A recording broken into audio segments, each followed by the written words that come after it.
Pop-up Christmas Wedding, December 21, 2024, Mount Prospect, Illinois, USA.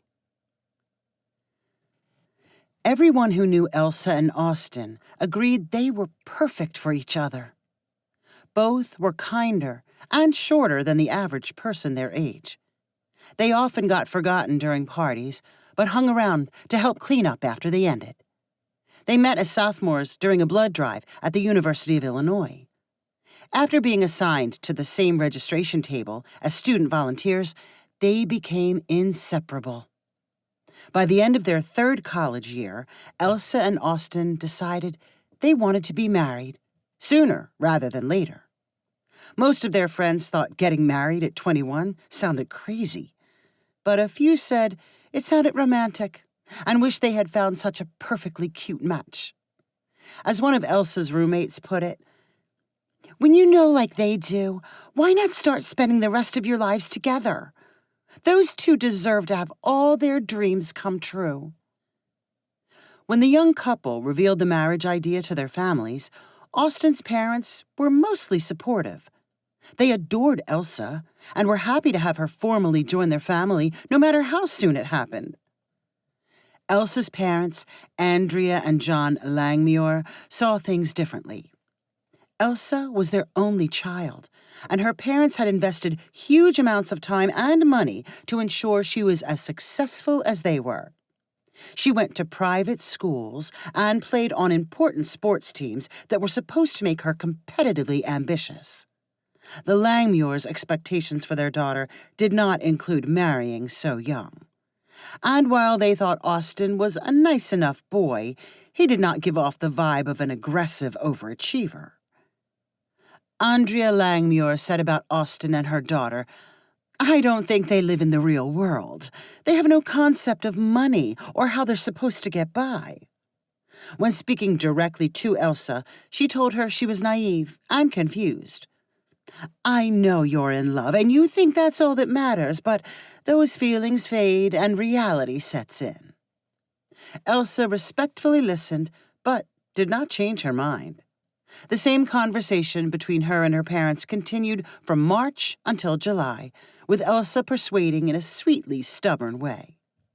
By the middle of the summer, Andrea and John finally accepted that their daughter was getting married.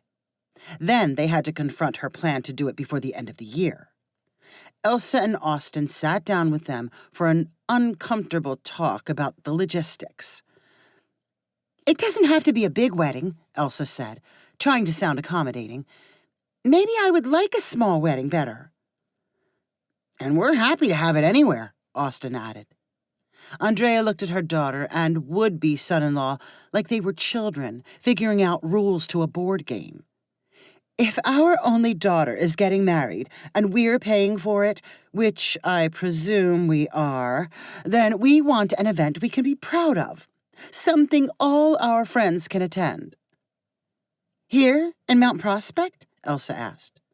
"Of course, here in Mount Prospect. This is where you grew up. Hundreds of people here know you and would want to attend." "That sounds wonderful. I didn't know if you wanted all the trouble." "Well, someone's got to worry about the details." Elsa got a dreamy look in her eye and turned to Austin.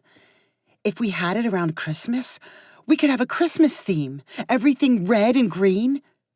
"And Christmas trees and lights," Austin added. No.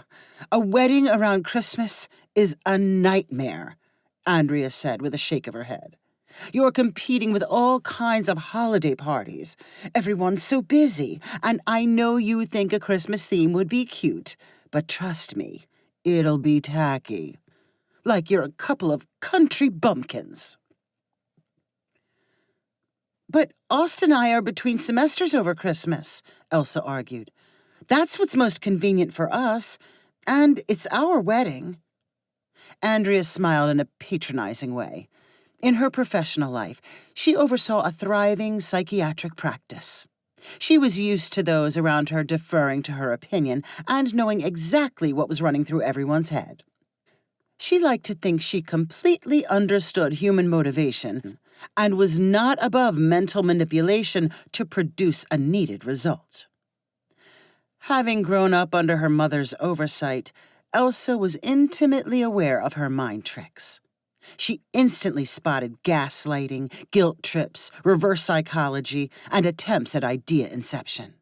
In fact, she mastered many of her mother's skills, and her brand of manipulation got delivered in a gentler, less condescending package.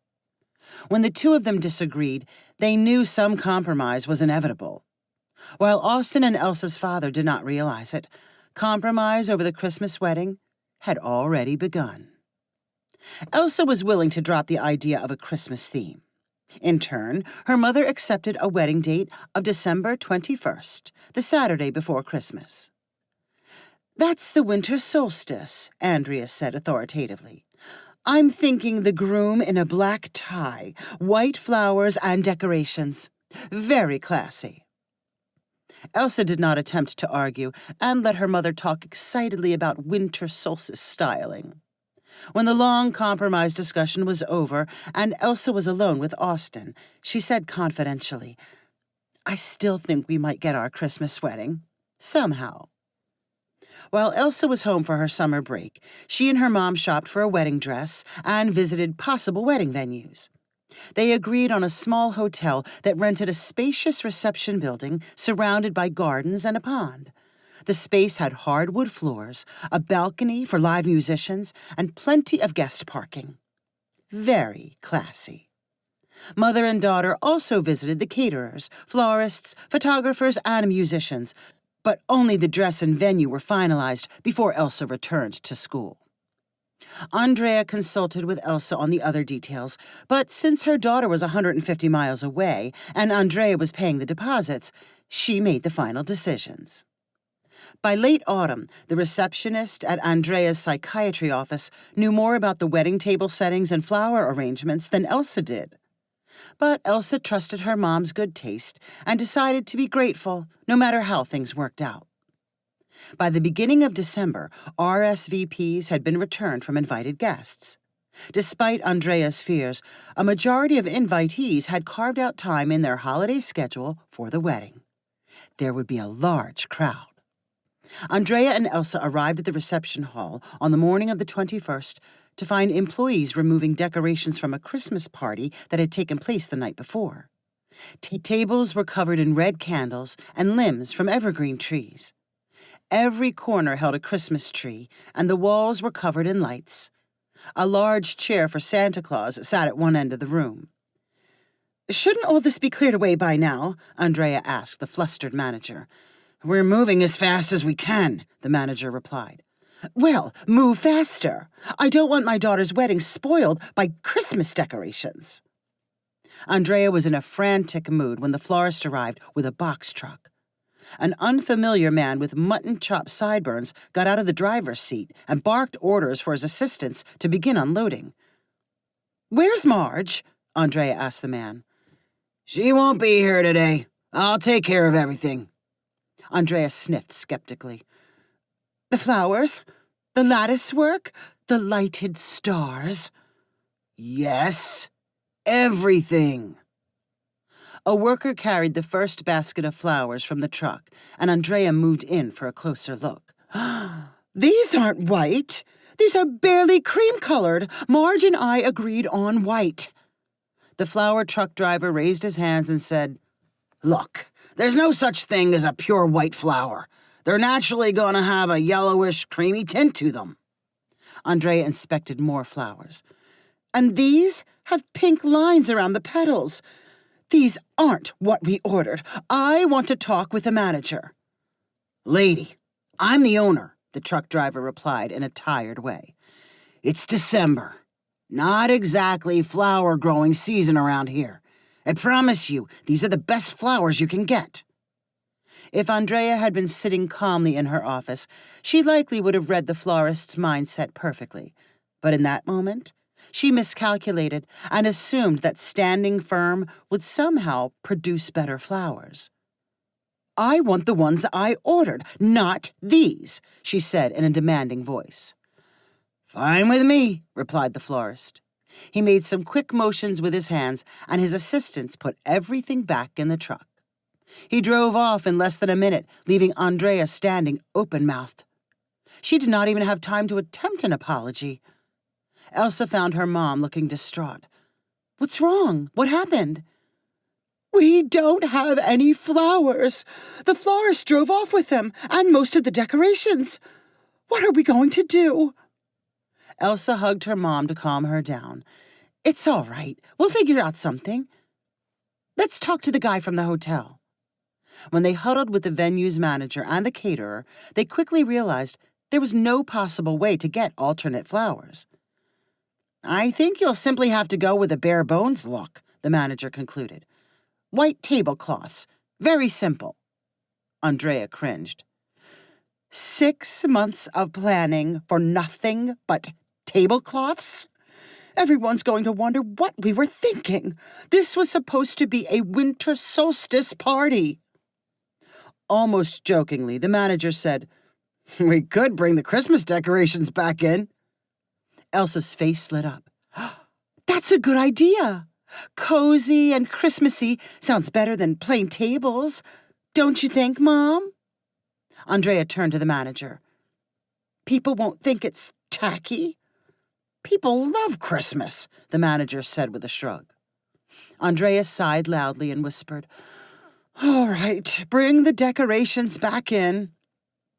Fortunately, the majority of the Christmas stuff was still in place. By the time Austin arrived in the afternoon, the reception hall looked much like it had the night before. "Surprised?" Elsa asked him. "By what?"